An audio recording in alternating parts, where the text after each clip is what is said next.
चलिए सीधे आपको लिए चलते हैं कोलकाता। अखिलेश यादव की तस्वीरें मिल रही हैं। हमारा देश गुलाम हो जाएगा, न जाने किस गुलामी की ओर ले जा रहे हैं। मैं यहाँ के कार्यकर्ता नेताओं को बधाई देता हूँ, धन्यवाद देता हूँ। इस छोटे से हॉल में अगर कार्यक्रम हुआ है, कार्यक्रम जरूर छोटे हॉल में हुआ है, लेकिन फैसला बड़ा लिया है। उन्होंने हाथ में जो हम लोगों को संविधान की किताब दी है, बाबा साहब भीमराव अम्बेडकर जी का बनाया हुआ जो संविधान दिया है, हमारी आपकी जिम्मेदारी बनती है कि हम लोग इस संविधान को बचाने के लिए आगे आए।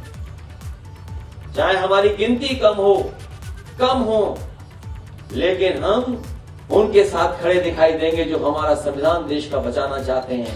और हमें खुशी है इस बात की कि अगर बंगाल में यहाँ की मुख्यमंत्री दीदी आदरणीय ममता बनर्जी जी लड़ाई लड़ रही हैं, तो उत्तर प्रदेश में हम समाजवादी लोग भी भारतीय जनता पार्टी का मुकाबला करने का काम करेंगे। इन बीजेपी के लोगों को घर वापसी का काम अगर किसी ने किया तो दीदी ने करके दिखाया।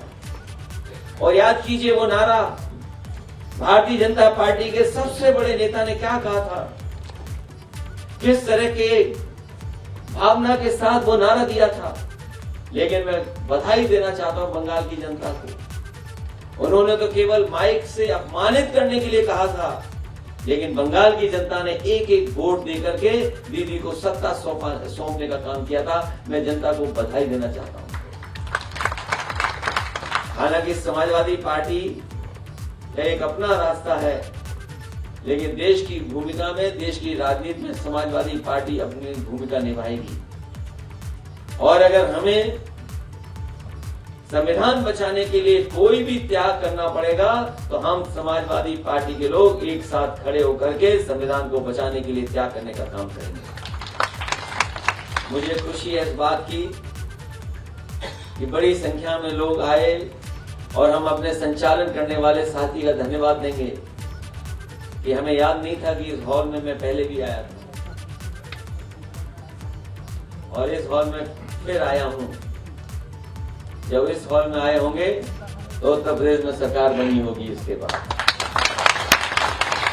कभी कभी उन जगहों पे जाना भी अच्छा लगता है जो शुभ होते हैं, जो अच्छी संदेश देते हैं। हम और आप लोग तो कई ऐसी चीजें करते हैं जिससे हमें लगता है कि अच्छा हो जाए।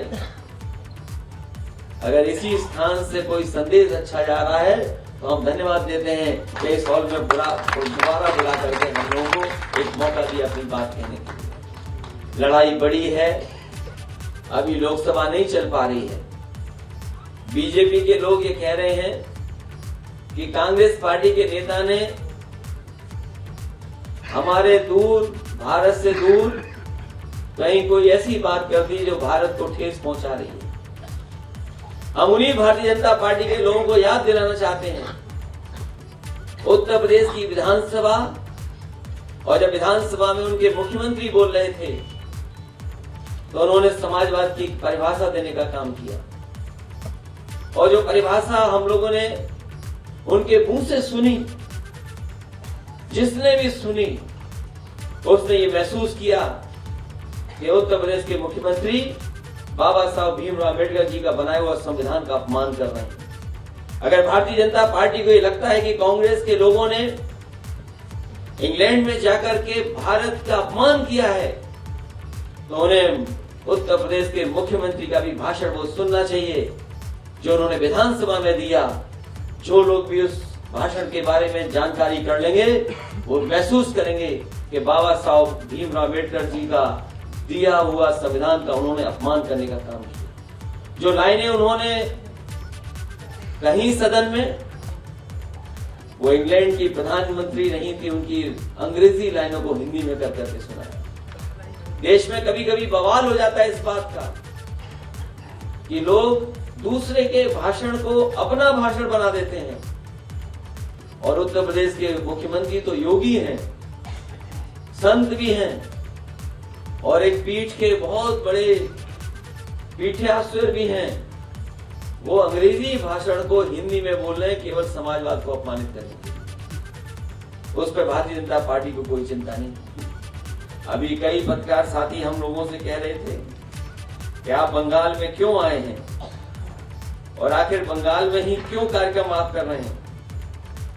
मैं उन साथियों को कहना चाहता हूं, अपने पार्टी के कार्यकर्ताओं से भी कहना चाहते हैं कि नेताजी भी इसी शहर में आते रहे, इसी बंगाल में आते रहे, और जब कभी भी समाजवादी पार्टी का यहाँ कार्यक्रम हुआ है, समाजवादी पार्टी को हमेशा नई ऊर्जा मिली है। और इस बार तो नवरात्र शुरू होने जा रहे हैं, इसलिए हम समाजवादी लोग इस स्थान पे इसलिए आए हैं कि अब माँ दुर्गा का भी हम लोगों को आशीर्वाद मिले।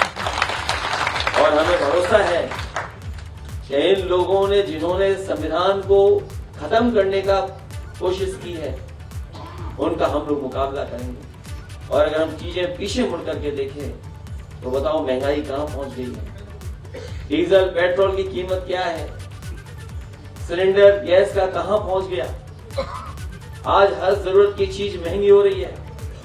ये बीजेपी के लोग बड़ा खुश होकर के कहते थे कि देश की आर्थिक नीतियां उन्होंने ऐसी बनाई है कि उनका एक उद्योगपति जो मित्र है वो दुनिया में 2 नंबर पर पहुंच गया है। आज बताओ वही 2 नंबर वाला उद्योगपति किस नंबर पर पहुंच गया? हालांकि जो हिंदी जानते होंगे वो जानते होंगे कि 2 नंबरी हमेशा खराब बात होती है। बताओ वो 2 नंबर वाले लोग आज किस स्थान पर पहुंच गए? और हमारे मुख्यमंत्री जी ने तो एक बार बीजेपी की सरकार के एक लोगों ने हमारे यहाँ एक को जेल भेज दिया था, और इसीलिए जेल भेजा था कि वहां पर जो सरकारी कर्मचारी हैं उनके प्रोविडेंट फंड को एक प्राइवेट कंपनी में इन्वेस्ट कर दिया था, और वो प्राइवेट कंपनी डूब गई थी।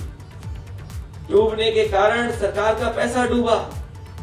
बीजेपी की सरकार ने उस समय के उन अधिकारियों को जेल भेजने का काम किया। मैं उन्हीं बीजेपी के लोगों से पूछना चाहता हूं कि जो 2 नंबर पे तुम्हारे उद्योगपति थे वो आज किस नंबर पर पहुंच गए हैं? और सरकारी संस्थाओं का पैसा उसी कंपनी में इन्वेस्ट हुआ था, LIC का पैसा इन्वेस्ट हुआ, आपका भारत की बैंकों का सबसे बड़ी बैंक का पैसा इन्वेस्ट हुआ है। अगर उत्तर प्रदेश की सरकार और भारतीय जनता पार्टी की सरकार किसी को जेल भेज सकती है तो बताओ दिल्ली में बैठे लोगों को किसको जेल में भेजोगे आप? और फिर आप तो विपक्ष के लोगों के लिए तो आपके पास ED, CBI, इनकम टैक्स है,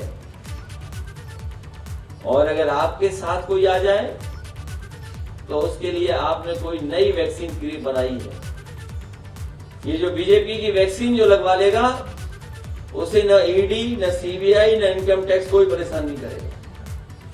ये वही लोग हैं, भारतीय जनता पार्टी के लोग, जो पूरे देश में वैक्सीन का काम कर रहे थे, प्रचार कर रहे थे। ये सच है कि जो सरकारें थी बड़ा काम किया कुछ सरकार ने, यहाँ दीदी ने बहुत अच्छा काम किया, और अब इनके पास नई वैक्सीन है। जो बीजेपी में जाएगा उसको वैक्सीन लगा देंगे, उसके बाद न ED, न CBI, न इनकम टैक्स। ये बीजेपी की वैक्सीन है। इसलिए मैं इस मौके पर दादा का धन्यवाद देता हूं कि समाजवादियों को नई ऊर्जा देने का काम किया है। बंगाल में आकर के उन्होंने और बुला करके, और मैं अपने कार्यकर्ताओं को जो नीचे बैठे उनका भी धन्यवाद देता हूं। ऊपर हमारे जो बालकनी में बैठे हैं मैं उनका विशेष धन्यवाद देता हूं।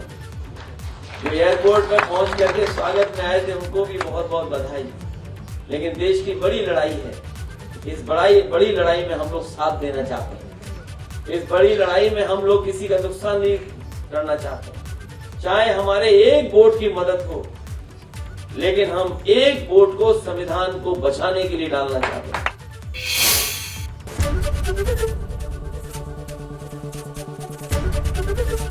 ABP गंगा, खबर आपकी, जुबान आपकी।